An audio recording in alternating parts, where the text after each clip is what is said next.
Hey folks, I just wanted to give you a quick reminder on how it is to grab a picture from your video timeline on Premiere Pro. So I have Premiere Pro opened up. I am in the middle of a project here, and I've decided that I would like to grab a still frame of this particular picture, or I would like to grab a picture of this particular still frame. There you go. So basically what you do is you make sure you are down here and you are positioned wherever it is that you want your picture to be. Sure, this one will work too.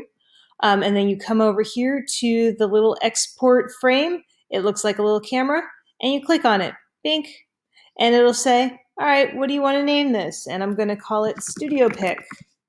The format is in PNG. You can make it whatever you want, a JPEG, that's fine too. Yeah, let's change that to JPEG.